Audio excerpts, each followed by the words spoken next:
పశ్చిమ గోదావరి జిల్లా ఆచంటం మండలము వల్లూరులోని జయహో బీసీ సమావేశంలో మాజీ మంత్రి పితాని సత్యనారాయణ హాట్ కామెంట్స్ చేశారు. నాడు ఎన్నికల ముందు కోడికత్తి డ్రామా, నేడు గులకరాయి డ్రామా. ఎన్నికలు వచ్చాయంటే ఒక్కొక్క ఎన్నికలకు ఒక్కొక్క రకం డ్రామాలాడటం వైకాపా అధినేత జగన్మోహన్ రెడ్డికి వెన్నెతో పెట్టిన విద్య అని విమర్శించారు.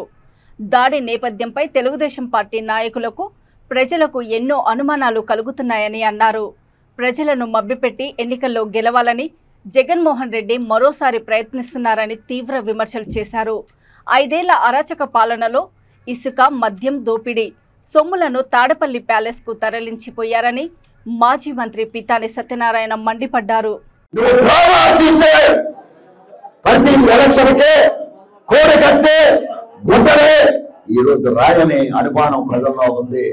ఇది తెలుగుదేశం పార్టీ కాదు, రాజకీయ పార్టీలలో ప్రజల్లో కూడా అనుమానం ఉంది. ఏదో ముందు తేల్చండి. మీ పోలీసులు వేస్తా కదా, మీ డీజీపీ కదా, మీ సీఐడే కదా, తేల్చండి. నిజం అనుకుంటే మేము కూడా అటువంటి దుర్మార్గ శిక్షమని చెప్తాం. అంతే తప్ప డ్రామాలు జగన్మోహన్ రెడ్డికి ఎంత చేస్తున్నాం. ప్రతి ఎలక్షన్లలో ఒక్కొక్క డ్రామా ఆడుతా ఉన్నాం. ప్రజలు మోసం పెట్టే, ప్రజల్ని తప్పులు బట్టి ఓడించుకోవడానికి ప్రయత్నం చేస్తా ఉన్నాం. ఇది అప్రజాస్వామ్యం అని చెప్తా ఉన్నాం. మీ అందరికి ఒకటే చెప్తా ఉన్నాం. ఎక్కువ టైం ఇంకా తీసుకోలేదు, ఒప్పుడు పోతా ఉంది. షుగర్ పేషెంట్లు కూడా ఉన్నారు. అంచేత మీ అందరికి చెప్పేది ఉంటే, ఎలక్షన్ వచ్చింది, ఎలక్షన్లో మీ పవిత్రమైన ఓటుని ఆచి తూసి వెయ్యండి. ప్రజాస్వామ్య పరికరాలుగా ఇవాళ ఎంత అవకాశం ఉన్నా పవన్ కళ్యాణ్ గారు ఇండివిజువల్గా పోటీ చేయొచ్చు.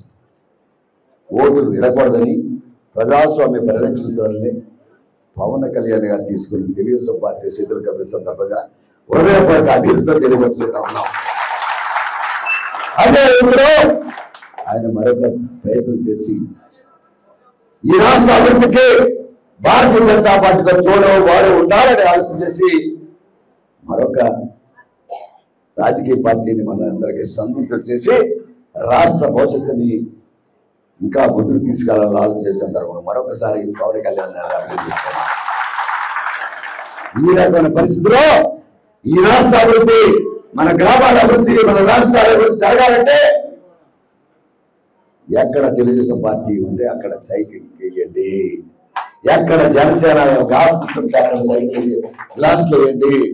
ఎక్కడ భారతీయ జనతా పార్టీ పోటీ చేస్తుంటే అక్కడ కమల గుర్తుకేయండి అని చెప్పడం నా బాధ్యత.